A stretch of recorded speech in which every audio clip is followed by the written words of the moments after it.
Hello friends, welcome to my channel excellent coaching. Psychology की class 12 का chapter 2 start हुआ है आज हमारा, और इसका नाम है सेल्फ और पर्सनालिटी। और सेल्फ एंड पर्सनालिटी में हमने पहले तो ये दो टर्म्स डिस्कस करनी है। सेल्फ क्या चीज़ होती है, पर्सनालिटी क्या होती है। तो सेल्फ सबको पता है, सेल्फ मतलब हम खुद की बात कर रहे हैं यहाँ पे, सेल्फ मतलब अपनी। तो सेल्फ हम क्या बोलेंगे, डिफ़ाइन क्या करेंगे? जो हम अपने बारे में सोचते हैं, जो हमें लगता है कि हम हैं। जैसे आपसे पूछे कोई कि आप अपने बारे में क्या बताओगे, तो अपना नाम और एज और स्कूल कॉलेज ये सब के अलावा आप अपनी कुछ क्वालिटीज़ भी बताओगे। जैसे मैं बहुत अच्छा राइटर हूँ, या मैं बहुत अच्छी स्पीकर हूँ, या मैं डांसर हूँ बहुत अच्छा। तो जो आपको अपने बारे में जो आप आइडिया होल्ड करते हो, या फिर आपको लगता है कि आप वो चीज़ हो, या आपके अंदर वो क्वालिटी है, तो वो आपके खुद की आइडियाज़ हैं। तो वो आप उसको सेल्फ बोलोगे। और वो आइडियाज़ आते कहाँ से हैं? आप दूसरों से सुन के आपको पता चलता है। कोई दूसरा आपको बोलता है कि आप बहुत अच्छा डांस कर लेते हो, या आपको कोई बोल देता है कि आप बहुत अच्छा लिख लेते हो, तो आपके अंदर वो आइडियाज़ आते हैं। तो जनरली हम सेल्फ के बारे में जो आइडियाज़ अपने माइंड में रखते हैं, वो दूसरों की ओपिनियन के बेस्ड ही होते हैं। लोगों को कोई चीज़ नेगेटिव लगती है तो आप भी सोचने लग जाते हो कि आपके अंदर वो चीज़ ख़राब है। तो दूसरे लोग इवैल्यूएट करते हैं और आइडियाज़ आपके माइंड में फॉर्म होते हैं। तो जो सेल्फ हमारा होता है, कुछ बहुत ही कम ऐसी पर्सनालिटीज़ होती हैं जो इतना ज़्यादा दूसरों की ओपिनियन पे ज़्यादा डिपेंड नहीं करते। उन्हें लगता है कि हम जो कर रहे हैं वो ठीक है, शायद लोगों को समझ में नहीं आ रहा है। और हमारी जो सेल्फ है वो हमें पता है कि हम क्या हैं, किस में अच्छे हैं, किस में ख़राब हैं। लेकिन कई बार ये बहुत ज़्यादा ज़रूरत होती है कि आप दूसरों से इवैल्यूएट करवाओ अपने आप को, अपने सेल्फ को, क्योंकि आपको नहीं पता ना कि आप दूसरे के पर्सपेक्टिव से कैसा दिख रहे हो, या वो आपको किस तरीके से, दूसरे लोग कैसे आपको इमेजिन करते हैं, आपको किस तरीके से वो आप बिहेव करते हो उनके सामने। आपको लगता है कि आप बहुत अच्छा कर रहे हो, पर दूसरों को लगता हो कि आपके ओपिनियन में ठीक है लेकिन उनके ओपिनियन में नहीं है। तो सेल्फ के लिए बहुत ज़रूरी होता है दूसरे का भी एक इवैल्यूएशन होना, दूसरे का भी पॉइंट ऑफ व्यू लेना, पर्सपेक्टिव लेना। लेकिन सेल्फ होता क्या है? जो हम अपने बारे में किसी को बताते हैं, या अपना आइडिया जो अपने माइंड में रखते हैं अपने बारे में, ठीक है। वो आइडियाज़ कई बार रॉन्ग भी हो सकते हैं। कोई होता है जैसे सोचता है कि मैं बहुत पोलाइट हूँ बात करने में, लेकिन जनरली अगर किसी और से पूछा जाता है वो कहेगा कि नहीं, ये तो बहुत एग्रेसिव हो जाता है कभी कभी। तो ये रॉन्ग आइडियाज़ भी हो सकते हैं।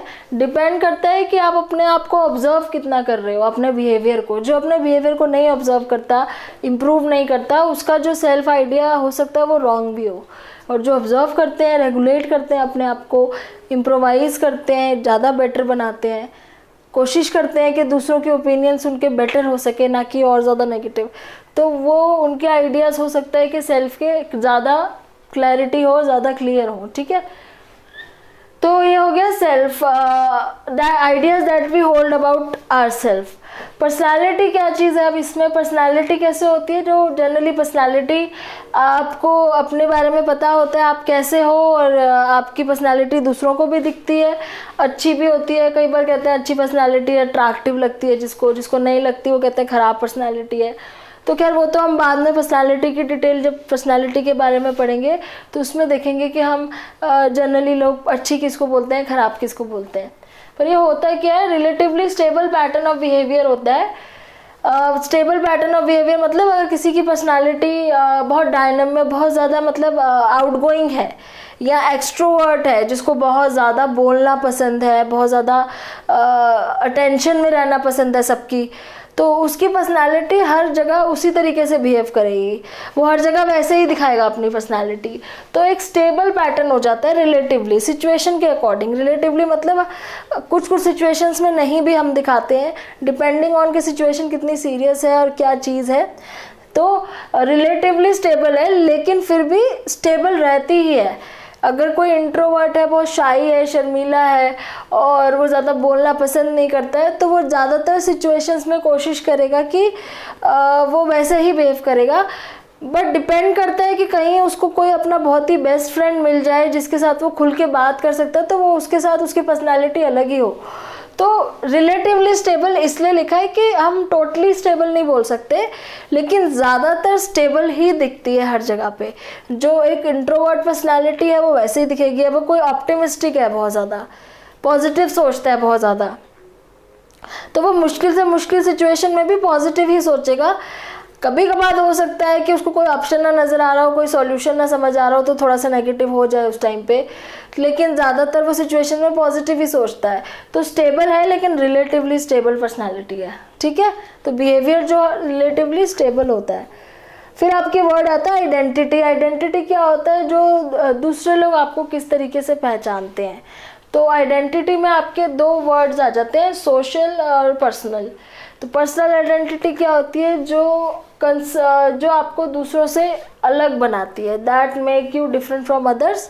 जैसे पर्सनालिटी, मेरा जो पर्सनल आइडेंटिटी है कि मैं एक टीचर हूँ, तो मेरे को दूसरों से अलग बनाया है कि मैं टीचर हूँ और मैं यहाँ रहती हूँ और ये मेरा एड्रेस है, मैं इस स्कूल में पढ़ाती हूँ। तो ये मेरी पर्सनल आइडेंटिटी है जो मेरे को दूसरों से अलग कर रही है, ठीक है। मेरा नाम हो गया, सब कुछ।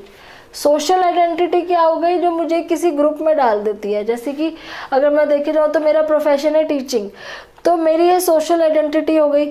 तो ये मुझे टीचिंग के ग्रुप में डाल रही है जिसमें और भी लोग हैं, तो इसमें मैं कहीं अलग नहीं हूँ। मैं एक टीचिंग के ग्रुप में हूँ, टीचर हूँ, तो और भी लोग टीचर हैं, तो वो मेरे को एक ग्रुप में डाल दिया। अगर कोई बोले कि मैं इंडियन हूँ, तो इंडियन आपकी सोशल आइडेंटिटी, क्योंकि इंडियंस आपके और भी हैं आसपास, वो भी सारे इसी आइडेंटिटी को फॉलो करते हैं। तो ये सोशल आइडेंटिटी हो गई जो सब शेयर कर रहे हैं। मतलब पर्सनल हो गई जो कोई शेयर नहीं करता, जो आपको डिफरेंट बना रही है। लेकिन सोशल वो हो गई जो सारे लोग शेयर कर रहे हैं आइडेंटिटी, और वो आपको उनसे मिलता जुलता बना देती है। फिर आता है पर्सनल सेल्फ। अब पर्सनल सेल्फ में क्या होता है? कंसर्न्ड अबाउट सेल्फ ओनली, जहाँ पे आप सिर्फ अपने बारे में ही सोचते हो, कि अपने बारे में ही कंसर्न हो कि मैं ये मेरे पास क्या चीज़ है, मैं किस में कंफर्टेबल हूँ, मैं ऐसा ही हूँ। जो ज़्यादातर अपने ऊपर ज़्यादा आप बात करते हो, जब आई वर्ड का यूज़ ज़्यादा करते हो हर चीज़ में, कि मुझे क्या चाहिए, मैं क्या हूँ, ठीक है। और सोशल सेल्फ हो जाता है जब आप दूसरों के बारे में कंसर्न होते हो, जब आप दूसरों के लिए सोचते हो, दूसरों की फीलिंग्स को समझते हो, और आई की जगह वी का यूज़ ज़्यादा करते हो कि हम लोग हैं, हम लोग साथ चलेंगे, हम लोग का कंफर्ट। तो वी का यूज़ ज़्यादा हो रहा है, तो वो आपका सोशल सेल्फ हो जाता है कि आप सोशली कैसे सेल्फ दिखाते हो। इसको हम फैमिलियल और रिलेशनल भी बोलते हैं, फैमिली से फैमिलियल और रिलेशनल। तो ये तो आपके टर्म्स हो गए, कुछ इंपॉर्टेंट टर्मिनोलॉजी हो गई जिनके मीनिंग्स एग्जाम में आते हैं, आपको 1-2 नंबर के आ जाते हैं कई बार, तो ये आपको याद रखने हैं। फिल इन द ब्लैंक्स में भी आ जाते हैं कि सेल्फ क्या होता है, पर्सनालिटी क्या होता है, आइडेंटिटी कितने टाइप्स की है, फिर उसके बाद पर्सनल सेल्फ कितने टाइप के हैं, पर्सनल, सोशल, ठीक है। अब इसमें आपका एक टॉपिक और है जो बच्चों को समझने में थोड़ा सा कन्फ्यूजन होता है, जिसमें उसका नाम है सेल्फ एज अ सब्जेक्ट और सेल्फ एज एन ऑब्जेक्ट, ठीक है। तो मतलब ये है कि सेल्फ एज अ सब्जेक्ट का क्या मतलब होता है कि सब्जेक्ट होता है डूअर जो कोई काम कर रहा है, जो एक्टिव है, और जो होता है ऑब्जेक्ट वो होता है रिसीवर, जो किसी एक एंड पे रिसीव करने के लिए बैठा है, और जो थोड़ा सा पैसिव है। एक्टिव कोई और है और ये पैसिव है जिसके साथ कुछ हो रहा है, ठीक है। अब इसका एग्जांपल देके समझाती हूँ। जब आप किसी को बोलते हो कि मैं एक एक्टर हूँ, या मैं एक टीचर हूँ, या मैं एक प्लेयर हूँ, तो आप वहाँ पे डूअर बता रहे हो अपने आप को एज अ सब्जेक्ट, कि मैं ये काम करता हूँ, मैं इस चीज़ में एक्टिव हूँ। तो जब आप किसी को इंट्रोड्यूस करते हो तो आप सेल्फ एज अ सब्जेक्ट सबसे पहले बताते हो ना, कि आपसे पूछे आप कौन हो, तो मैं एक स्टूडेंट हूँ, मैं पढ़ता हूँ, मैं एक टीचर हूँ, मैं पढ़ाता हूँ, मैं एक्टर हूँ, मैं एक्टिंग करता हूँ, मैं कोई भी प्रोफेशन हो, आप सबसे पहले अपने प्रोफेशन से ही इंट्रोड्यूस करते हो आप अपने आप को। तो आप सेल्फ एज अ सब्जेक्ट आप उस टाइम बोल रहे हो। जो डूअर होता है, जो एक्टिवली जो उस काम को कर रहा है, ठीक है। दूसरा होता है जब आप अपने आप को एज एन ऑब्जेक्ट डिस्क्राइब करते हो, जो कि बहुत कम होता है ऐसा। हम अपने आप को एज एन ऑब्जेक्ट थोड़ा सा एक तरीके से ये नेगेटिव हो जाता है, क्योंकि यहाँ पे हम एक्टिव नहीं है, यहाँ पे हम पैसिव हैं, कर कोई और रहा है, हम सिर्फ झेल रहे हैं, इस टाइप का है। जैसे हम बोलते हैं कि मैं इस तरह की बातों से बहुत जल्दी हर्ट हो जाता हूँ, तो अब कोई और कुछ कर रहा है और उससे आप हर्ट हो रहे हो, आप अपने सेल्फ का ही बता रहे हो ना, आप यही बता रहे हो ना कि आपकी ये क्वालिटी या डिसक्वालिटी है कि आप इस तरह की बातों से हर्ट हो जाते हो। तो यहाँ पे क्या है, आप पैसिव हो, आप रिसीवर हो, आप रिसीव कर रहे हो, किसी की नेगेटिव चीज़ों को रिसीव कर रहे हो और हर्ट हो रहे हो। तो आपने अपने आप को सेल्फ एज एन ऑब्जेक्ट बताया है यहाँ पे, ठीक है। और या फिर दूसरा एग्जाम्पल ये ले लेते हैं, जैसे अगर आपने बोला कि किसी ने कुछ बात कुछ, हाँ, जैसे आपका एग्जाम्पल है कि आप बोल रहे हो कि मैं ये वाली मूवीज़ देख के बहुत खुश हो जाता हूँ, इस तरह की मूवीज़ देख के, कॉमेडी मूवीज़ देख के बहुत खुश हो जाता हूँ, मुझे बहुत अच्छी लगती है। तो इसमें ये है तो पॉजिटिव, मैंने आपको एक नेगेटिव का भी एग्जांपल दिया था, ये पॉजिटिव का है। तो इसमें भी आप ऑब्जेक्ट हो, क्योंकि काम कोई और कर रहा है, एक्टर कोई और है, बस आप उसका काम देख के आप खुश हो रहे हो, आप उसका रिसीव कर रहे हो उसकी फीलिंग्स, और आप पैसिव बैठे हो लेकिन आप उसकी फीलिंग रिसीव कर रहे हो। तो आप ये बता रहे हो कि आप इस तरह की चीज़ों को पसंद करते हो और आप उसको देख के खुश हो जाते हो।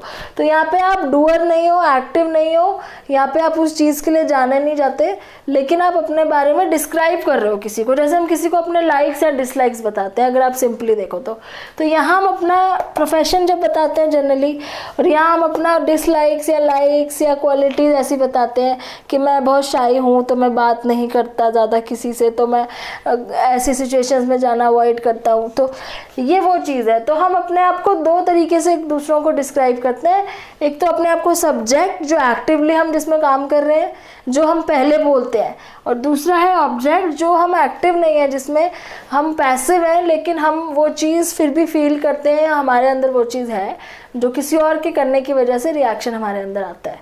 तो ये आपका जो टॉपिक था, self as a subject and self as an object. तो अब आगे नेक्स्ट वीडियो हम इसके आगे डिस्कस करेंगे। अभी आगे सेल्फ से रिलेटेड काफ़ी सारे टर्म्स आगे आने वाले हैं, जैसे सेल्फ एस्टीम आने वाला है, पहले सेल्फ कॉन्सेप्ट आएगा, कॉन्सेप्ट क्या होता है, फिर सेल्फ एस्टीम आएगा। 3-4 वर्ड है जो सेल्फ से रिलेटेड है, जिनकी डेफिनेशन बहुत ज़रूरी है और समझना भी बहुत ज़रूरी है कि इनके बीच में आपस में डिफरेंस क्या है। बच्चे कंफ्यूज हो जाते हैं और कई बार एस्टीम का कॉन्सेप्ट में लिख देते हैं। एक एफिकेसी वर्ड आता है, एफिकेसी, और फिर सेल्फ रेगुलेशन वर्ड आता है। तो 4-5 वर्ड्स हैं, सब कंफ्यूज हो जाते हैं बच्चे और ऊपर नीचे लिख देते हैं। इसमें मैंने भी देखा है अपने स्टूडेंट्स में भी, तो इनको क्लैरिटी से समझना बहुत ज़रूरी है। तो ये सबका अपना अपना मीनिंग है, ठीक है। तो आगे नेक्स्ट वीडियो में हम इसी के ऊपर फोकस करेंगे। अभी आपको ये समझ आ गया है तो नहीं आया है तो आप मुझे कमेंट कर दीजिए, आ गया है तो बहुत अच्छी बात है। और फिर हम आगे नेक्स्ट वीडियो के लिए आप मेरी वेट कीजिए। और thanks for watching and please share my video and like it also. See you.